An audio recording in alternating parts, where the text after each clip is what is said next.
A self-made couple making plans for the next stage of their lives. They were getting ready to have a quiet retirement. They were such a beautiful couple. They would give you your shirt off their back. They had a lot of friends and loved spending time with family. Gunned down, execution style, in their own home. It just seemed to make no sense. Who would do that, and what could possibly be the motive? While searching for the killer, investigators uncover a world of greed and deceit. We looked at desperation. She was desperate for money. He felt he had been treated badly, basically kicked to the curb. People were saying that he was very upset. It certainly is motive. A series of chilling discoveries. We learned that he was receiving hundreds of thousands of dollars. Everything he's told us is a lie. Points to a killer no one ever imagined. People were shocked. It shows what a messed up psyche he's got. It was unbelievable how somebody can be that cold-blooded.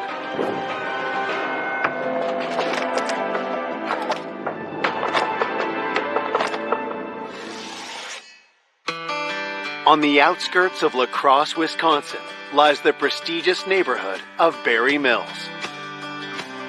In early spring of 2010, this quiet community is rocked by a disturbing 911 call. 911, what is the address today? Okay, what's going on? I'm at my mom and dad's house. I came out to check on my Your dad is what? He's on the floor. Where's your mom? My mom is by the computer. Is your mom breathing? No. Okay, and your dad is not breathing? No. Okay, all right. Police race to the scene. First responding officers lead 40-year-old Eric Kola away from his deceased parents' home, while detectives head inside. We could see that there was a male lying on the kitchen floor. There was a large pool of blood around his head. The blood was coagulated, so it had been there a while. It wasn't fresh blood. He was holding his car keys in one hand. He had his coat on, so it was clear that he had just walked in the door. He hadn't even set everything on the counter yet. As I viewed the male victim, the wound appeared to be a gunshot. It was near the temple of his head. Around the corner is like a hallway entryway with a computer desk, and the female victim was there. She was shot in the head also. Her hands are on the keyboard, and so you could see that she had been typing before she was shot. What she was typing didn't appear to be significant, but it made us believe that she had no idea that someone was behind her going to shoot her. It appeared that they ambushed them. The victims are identified as 68-year-old Dennis Kola and his wife, 65-year-old Myrna. As investigators examine the scene, they make note of other telling details. We didn't know if it was a single killer or more than one person, but you would expect more disturbance if there were more than one, or that they would have overpowered the victims, and that didn't seem to have happened. With Myrna sitting at the computer comfortably, it led us to wonder if she was the first to be killed. And her husband, Dennis, came home, and he was the second one shot. There was the smell of decomposition. At that point, we weren't sure how many days earlier they were killed, but we needed to get information pretty quickly. Detectives find no sign of forced entry and no indication of any kind of struggle. The crime lab comes in. They collect fingerprints and DNA and the computer for analysis. We went upstairs and we noticed in the one bedroom there was a dresser that was disturbed, and it appeared that it had been ransacked. What was unusual about it was the person started at the top and worked their way down with the chest of drawers. But if you did it that way, you wouldn't be able to see what was in the drawer below it. This looked like someone was trying to make it look like a burglary, but nothing seemed to be missing. And there were many other valuables in the house, including Myrna's purse, and Dennis' wallet was still in his back pocket. It looked like this was staged, quite frankly. While investigators continue searching for clues, they find what could be a key piece of evidence. The bedroom had a .22 rifle in the closet. There's also a box of .22 shells on a shelf that had been moved and partially opened. That was very possibly the gun that was used in the homicides. So the gun is sent to the crime lab for an analysis. As the crime scene investigation continues, news of the murders spreads quickly through the close-knit community. When I heard about it, I thought, I can't believe this is happening. I was devastated. It hit me real hard. It was like, why would somebody kill them? Everybody loved them. Born and raised in Wisconsin, Dennis and Myrna Cola had been happily married for 42 years. Dennis and Myrna had a lot of friends. They had deep roots here. They had children and grandchildren, and they were very popular. I didn't hear of anyone that had anything bad to say about either one of them. From humble beginnings, Dennis rose to become a successful businessman. Dennis had graduated as a pharmacist, and he had owned a number of pharmacies and businesses throughout the years in different locations. I worked with him for 2 years. As a boss, he was down to earth, fantastic guy. If you needed something, he was there. He treated me like a daughter. Dennis was successful in life and in love. Him and his wife, they were always happy, having a good time. Myrna had a lot of energy. She was very sociable. Myrna was very well educated, and she was presently teaching part-time on a substitute basis. They had a good marriage. They enjoyed life. The couple had 2 children, their son Eric and 37-year-old daughter Cindy. Both were married with families of their own. Their family seemed pretty tight. Dennis and Myrna, they were involved with their kids and involved with their grandkids. These were parents who were very dedicated. They really wanted the best for their kids and loved spending time with family. Dennis and Myrna were getting ready to have a quiet retirement and relaxing and enjoying life. Now, those dreams have been brutally snatched away. Both shot. I would have never in my life expected something like this to happen. It just seemed to make no sense. We're trying to understand who would do that and what would be the motive. While police bring the Cola's son Eric into the station to get more information, investigators go door to door looking for witnesses. We start canvassing to see if anyone saw anything, heard anything. Nobody in the neighborhood had seen anything suspicious. For them, it was just mostly shock. They couldn't believe that these 2 people had been killed. As detectives continue to search for a lead, they get their first break. One of the neighbors mentioned that he thought he knew the motive and why it happened, and also the murder. He was very concerned. He believed that his life was in danger. He felt that he may be next. This neighbor, Steve Burgess, was a banker, and he thought that he may have been the intended target of the homicide. His reasoning was he had got a threatening call multiple times from a person that threatened to kill him. Coming up, new evidence emerges. The day after the homicides, he cashed his $50,000 check and never told us. And family secrets come to light. There was some jealousy, maybe bad blood between the 2. Dennis always complained that he was worthless and that he didn't want to work. She had apparently lit into Dennis in a rage. Until a disturbing clue reveals a twisted plan. Someone had put this threatening note in his mailbox. Now he believes that someone was out to get him. And exposes a cold-blooded betrayal nobody saw coming. I never thought they were the kind of person that would do something like that. It was extremely unexpected. It's just chilling.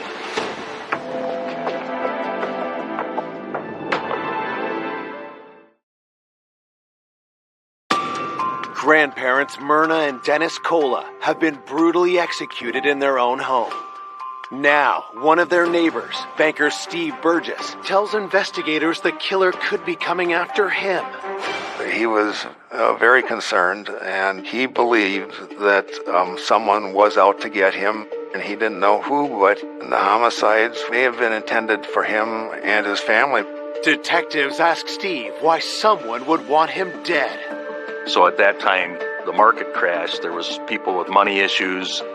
A lot of people came to him at the bank for loans, but they had no collateral, so people were very angry that Steve would not give them loans. The last threat was a couple of days earlier. It was a threat of violence. It certainly had to be taken serious. If Steve was the intended target, how did Dennis and Myrna end up gunned down instead?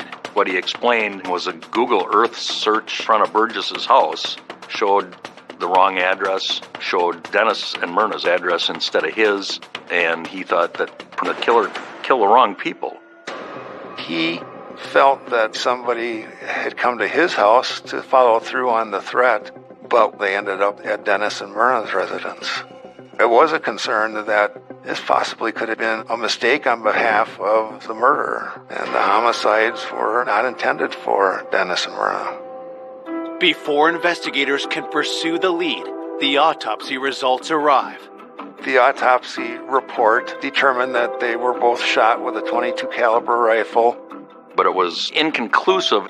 There wasn't enough bullet fragment left to tell if it came from the gun that we found in the house. No fingerprints were found. I mean, even from the victims, like the gun had been cleaned up. The autopsy report also confirmed that they had been deceased for a few days before the 911 call. It was likely that they were killed on that Friday. The time of death sheds new light on the threatening phone call made to neighbor Steve Burgess. We saw that call had come in Sunday morning after the Coolas were murdered. So the timeline it didn't make any sense. We were able to determine that the threats against Steve Burgess had nothing to do with the deaths of Dennis and Myrna. With their first lead a bust, detectives turn their attention closer to home. We knew Eric and his sister Cindy were very close to their parents. Eric did day trading and stuff like that, work on stocks. He was doing well. Dennis and Eric were pretty close. Some people would say like bread and butter. They'd have get-togethers all the time. Eric was the one that found the bodies. We needed a conversation with Eric for information that he might be able to provide us. Hoping he can provide details about the crime, investigators interview Eric at the station. Eric was still extremely emotional over the death of his parents, but he said he wanted to be as helpful as he possibly could and would do whatever he could to try to find who was responsible. Detectives ask how he came to find his parents had been killed. He said the school called and said that Myrna hadn't shown up for work. They called his parents and they didn't respond. So Eric tried calling and was unable to get an answer, so he called his sister and asked if she had any contact with them, and she had not. He became concerned and drove over to the house. Once he walked in the house, he observed his father lying on the kitchen floor and started searching for his mom, and then also found her deceased. Eric said he was extremely close to his parents. His dad, supported all of his endeavors. They were just the best of buddies. We asked Eric what was the last time he had seen his parents, and he said a few days before the homicides. He visited them like he did all the time. He said his dad was working on the deck, and his mom was doing laundry. There didn't seem to be anything unusual. Investigators ask Eric where he was on the day of the murders. He said that Friday was he and his wife's anniversary. He had worked till 2. Then he helped his buddy Mike do some work in a bathroom. They were renovating a bathroom. Eric had told us that he had gone to 2 stores after leaving his buddy's house, looking for a specific plant that his wife liked, a hanging plant. Eric presents a receipt stamped at 6:15 p.m. After he bought the plant, he went directly home, and they got ready to go out for the evening with friends to celebrate the anniversary. Eric said that he had tried over the weekend to contact his parents and wasn't able to do so. He was becoming concerned, but just thought that they were busy. When asked who might have wanted to harm his parents, Eric says they were well-liked and had no enemies. It seemed really strange, really unusual. No reason for the victims to be killed. Both victims killed. Before concluding Eric's interview, detectives get results back from the crime lab. The report came back indicating that the time of death, based on the computer analysis, was 5:41 on that Friday. Myrna was using the computer, and the last keystroke was 5:41 p.m. So that gave us a timestamp that's huge. With the keystroke data, detectives verify Eric's alibi. We spoke to his friend Mike, and Mike said yes, Eric was here until about 5:30 when he left, and he was going to go to the store. So he basically confirmed what Eric was telling us was correct. The receipt, combined with what his friend Mike said, it appeared that there wasn't enough time for Eric to commit the crime. Also, it just seemed very unlikely that someone who loved his mother and father very much could be involved in something like this. Before Eric leaves the police station, he remembers crucial information that takes detectives by surprise. Eric had told us that his sister Cindy and her husband Pat were being financially supported by Dennis and Myrna, and that their dad, Dennis, told Cindy they were getting cut off financially. The Friday morning of the homicides, Cindy had called Dennis. Dennis let her know that there was not going to be any more money. She became very upset. Had there been an argument over money leading Cindy to kill? That's extremely unexpected, but she did have motive, so you start looking at Cindy as a suspect.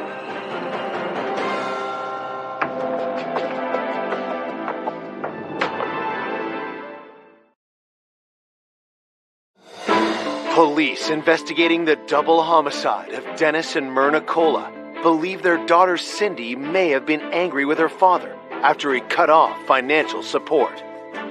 The two had a tense conversation just hours before the murders. When we started talking to the circle of friends and family, we were told Dennis was more than generous. He gave tens of thousands to Cindy and her husband. Cindy relied on her parents. They needed this money to pay their bills. When Dennis had told Cindy that he was cutting her off, she didn't know how those bills were going to get paid. Detectives learn the Colas children are set to inherit over $700,000 from their parents' death. While son Eric is known in the community as a successful businessman, Cindy's circumstances are different. Cindy didn't have much money, if any, and she was constantly asking for money because they were not making ends meet. She was working a minimum wage job or a little above that, and Pat, her husband, couldn't keep a job, would quit or get fired. They were living paycheck to paycheck and Dennis's handout to handout. Me and Dennis would talk about Cindy at the pharmacy, and he kept telling me that he was sick and tired of supporting her every month, helping them out with their bills and stuff like that. And that Friday morning, he was very upset, and he said, "My daughter called me this morning, crying on the phone because I told my daughter that I'm cutting her and her husband off." When she would get upset, she would get just extreme, over-the-top emotions. Cindy hearing that the cash cow was being butchered would be a reason for her to now go off the rails, and it went from bad to worse. Cindy became a strong suspect. Police bring Cindy into the station for questioning. Cindy appeared broke up over the deaths of her parents, but she really laid out the family dynamic. Her parents had considered her the black sheep of the family. She said that she didn't believe her parents cared about her like they cared about Eric. and she was upset with how they treated her. She told us, according to her parents, that Eric could do no wrong and that Cindy was a disappointment and continued to be a disappointment. But Cindy denied that she had anything to do with her parents' death, even though there was this friction between them. Investigators questioned Cindy about the argument with her father the morning of the murders. Cindy downplayed the conversation she had with her father. She said just that she was disappointed at her father and said he wouldn't give her any money. But it wasn't a negative conversation. Detectives wonder if Cindy is more guilty than she's letting on. There was a lot of tension between Cindy and her parents. There was disapproval there. We looked at desperation. She was desperate for money with the inheritance, and given her bad feelings, all these things could lead to the fact that she may have been the one that took the lives of her parents. With suspicion swirling, police asked Cindy where she was when her parents were killed. On Friday, she was working and had left at 4:45. They have a time clock. She had punched out. After work, she had stopped at the store just after 5:30. She'd purchased beer and ice, and then her and Patrick at a barbecue with the neighbors. Police worked to confirm Cindy's alibi. She was working. That was verified then. Cindy had stopped at a Quick Trip, and the Quick Trips all have video, so she was on camera at a Quick Trip near her home at the time of the homicides, not anywhere near her parents. While Cindy is ruled out as the shooter, her husband Patrick comes into focus. Family and friends said that Patrick did not get along with Dennis and Myrna, and Patrick stood to inherit a substantial amount of money along with Cindy. Dennis did not like her husband at all. He told me that Cindy's husband married Cindy for the money because he knew that Dennis and Myrna had money. Dennis always complained that his son-in-law, Patrick, was worthless and that he didn't want to work.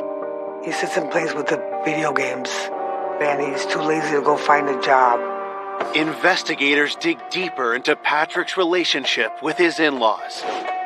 Talking to family and friends, we learned that Dennis and Myrna were upset when Patrick and Cindy got married.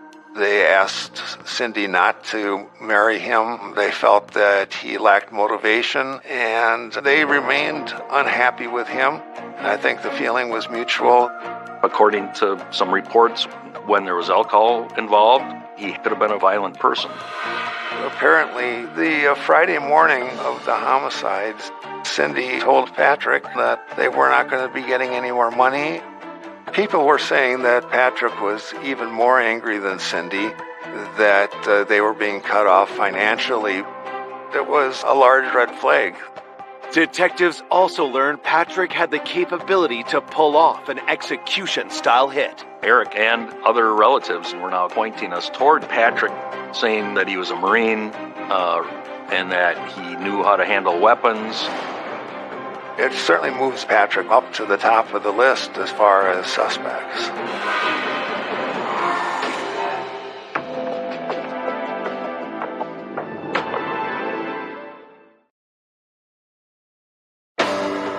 Police hunting the killer of Dennis and Myrna Cola believe their son-in-law, Patrick Cowell, has motive for murder. Patrick was a great interest to us because he did not get along with Dennis and Myrna, and he stood to inherit a lot of money, so it certainly is motive. And Patrick was in the Marine Corps, so he would be an expert marksman.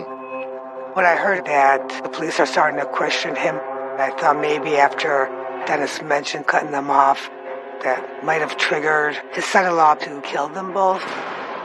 At the police station, detectives confront Patrick about his relationship with his in-laws.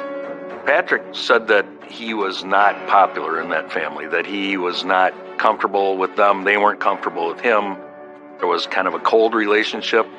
He knew from Cindy that they were being cut off from Dennis and Myrna. He wasn't happy about it, but he denied having any involvement in the homicides. Investigators press Patrick about where he was at the time of the murders. He was without a job at the time, and basically he spent most of his day on the sofa with Xbox. We asked if he had any guns in the house, and he agreed that he did. We asked if he would turn those over to us, and he said he would. As detectives wrap up their interview with Patrick, patrol officers are dispatched to collect the gun and gaming console, which are then sent on to the crime lab. The gun had been analyzed and, in fact, was eliminated as the weapon used to kill Dennis and Myrna. Also, we were able to prove through the crime lab that he was on the Xbox at the time he said he was. And so that eliminated him because he was home at the time that Dennis and Myrna were killed. With Patrick ruled out, police are left scrambling for new suspects. The unsolved homicides leave the community on edge. When a crime like this happens in a small town, like Berry Mills, there's a lot of pressure on law enforcement to get it solved. People want answers. These aren't strangers to them. These are people they know. People in that neighborhood were fearful. You know, the closer you are to something like that, the more concerned you are. We were kind of scared for our lives because we didn't know why something like this would happen. Looking for new leads, investigators dig into Dennis's business connections and the wealthy pharmacist's other ventures around town.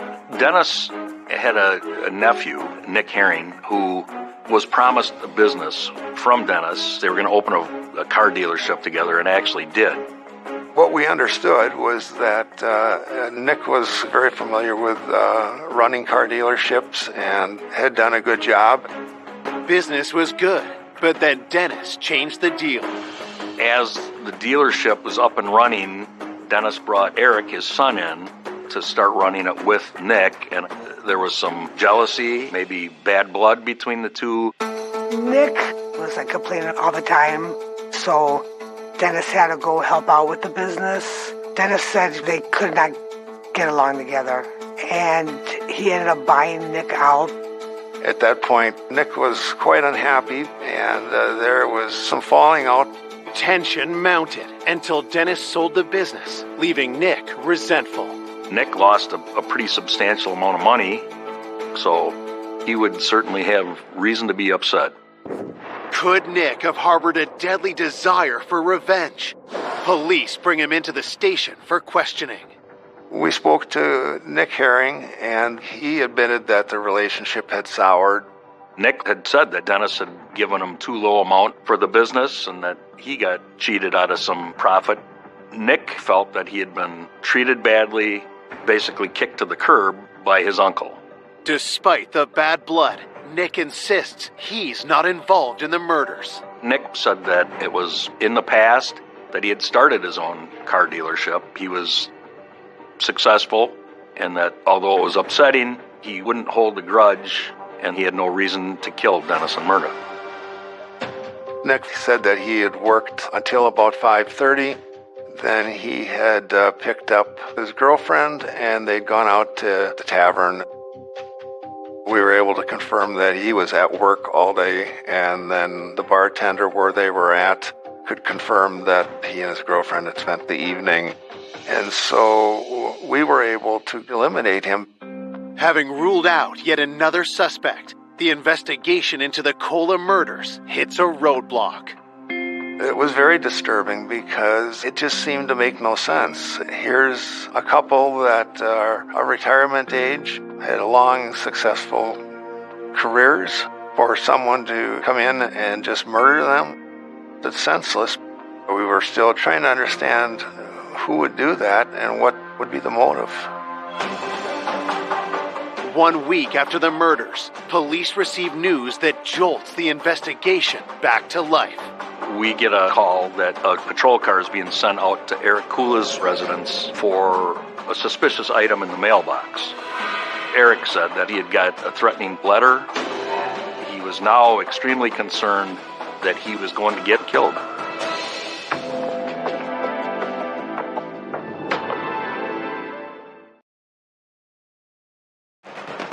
One week after Dennis and Myrna Cola are ruthlessly gunned down in their own home, police learn their 40-year-old son Eric has received a threatening note.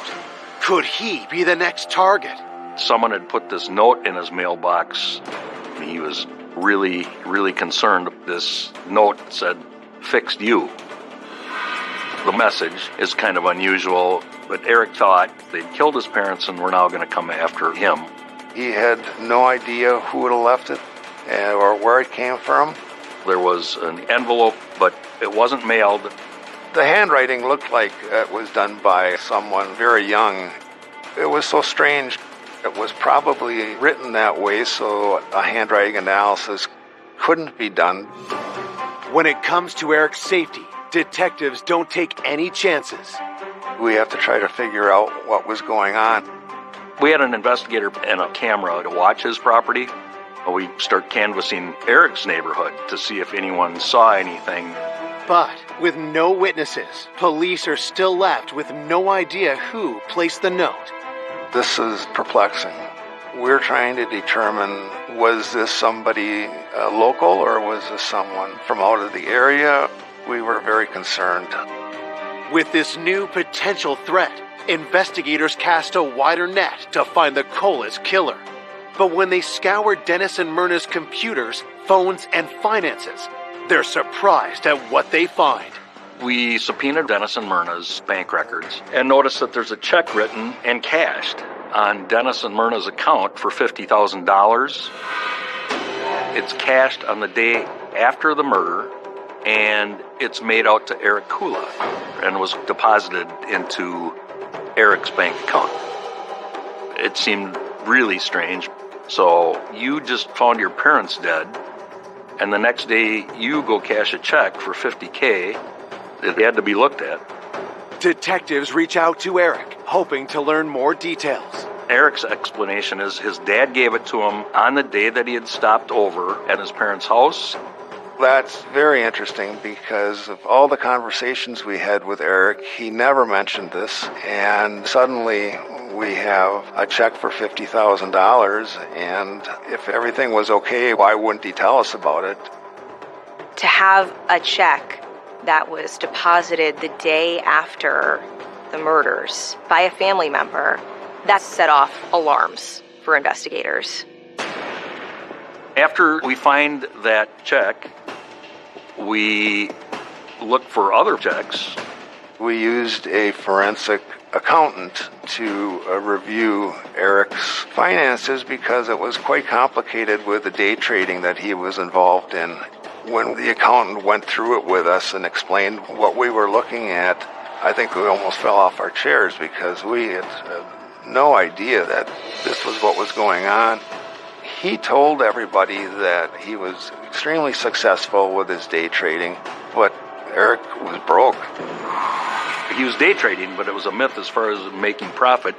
The person looking at his financials basically called BS. She told us this guy's worth nothing. He's worth about $2,000 total. He was blowing smoke. Then, police uncover more startling information about Eric's financial circumstances. We learned that Eric was also going to his parents and receiving large amounts of money. Through the years, it was hundreds of thousands of dollars. He led everybody to believe that he was doing so well, including his wife. Eric told her that he was making a lot of money. There was nothing to worry about, that he was just doing great. Despite everyone's impression that Eric was this successful day trader, his parents had been funding his and his family's lifestyle. If he was going to have to admit that to family, friends, it was going to be devastating. Detectives learn when Dennis and Myrna stopped financially supporting their daughter, Cindy, they also cut off Eric. We knew just shortly before Dennis and Myrna were killed, Eric found out that he was no longer getting money from his parents. The damning evidence continues to pile up against Eric. Dennis told me he was giving money to Eric, but basically he was done giving to both kids. He says, I need to tell them I'm done supporting them. It's about time I put my foot down and cut them off. As investigators start to discover that Eric is not what he seems, shocking results come back from the lab. The state crime lab did a handwriting analysis on that check for $50,000. It wasn't Dennis's signature on that check. We found out that it was Eric's handwriting, that he had forged his father's name on that check. Everything he's told us is a lie. So things are starting to really roll toward Eric. Police obtain a warrant to search Eric's home, hoping to find additional incriminating evidence. We're in the basement. Among other things, was a box of envelopes in a desk drawer. The fixed U note had a security envelope, and every one of them has a different pattern for their security pattern. Lo and behold, those envelopes have the same pattern. We were able to determine that envelope in Eric's mailbox with the fixed U note came from the box of envelopes in his home. From his fire pit in his backyard, we found things that would be associated with making a fixed U note. A spring from a spiral notebook. The letter was written on spiral notebook paper. A barrel of a pen used to write the address. Those types of things are in the fire. So that fixed U note came from his house. It didn't look good for Eric. In the search, detectives also discover a .22 caliber rifle, similar to what police believe was the murder weapon. The gun is sent to the ballistics lab for testing. With the lies and forgery, we were pretty confident that Eric was our guy. But at that point, Eric had an alibi for the entire time that the homicides were occurring. So we're trying to figure out how he shot Dennis and Myrna.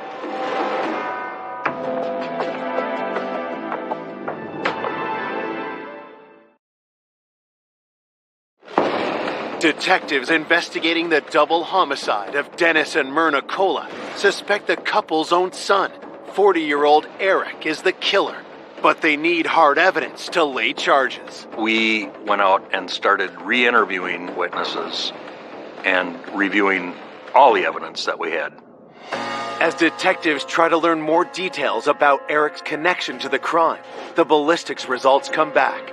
Police wonder if the rifle found in Eric's home will prove to be the murder weapon. Dennis and Myrna were shot with a .22 caliber rifle, but Eric's gun wasn't the gun that was involved in the crime. Undeterred, detectives recheck Eric's alibi for when his parents were being murdered.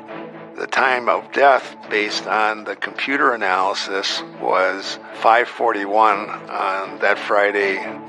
Prior to the homicide, Eric said that he'd helped his buddy Mike renovating a bathroom. When we originally talked to Mike, he said that Eric had left his house about 5:30, but when we re-interviewed him, he said it's very possible it could have been earlier.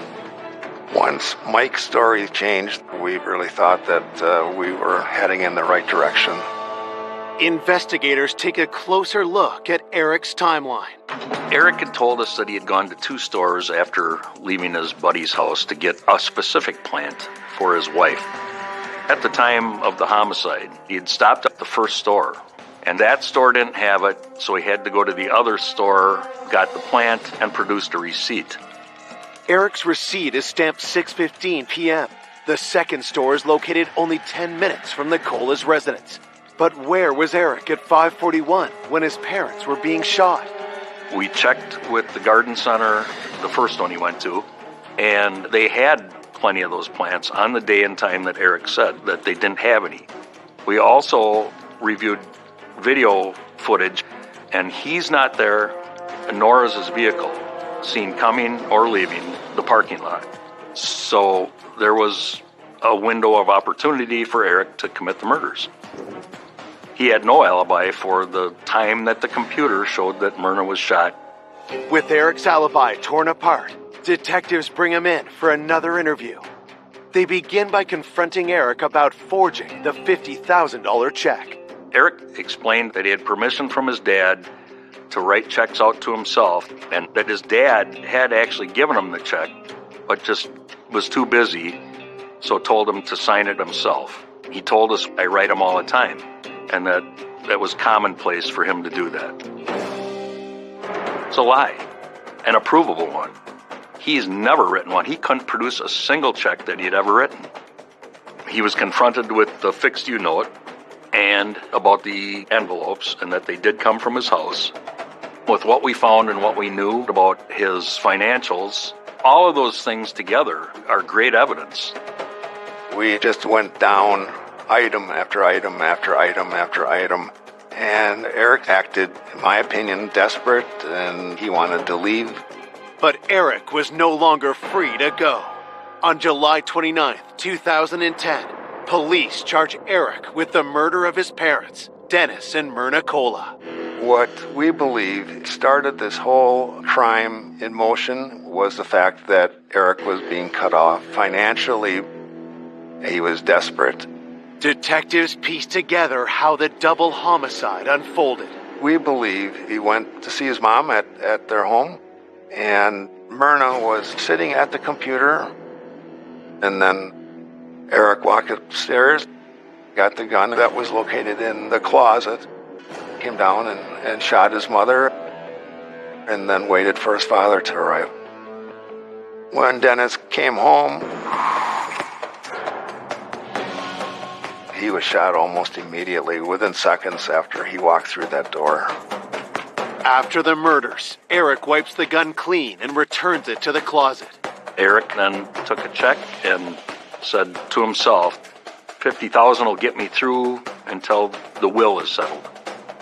After he shot his parents, he went to a garden center, bought the plant for his alibi, and went home to celebrate their anniversary dinner that night.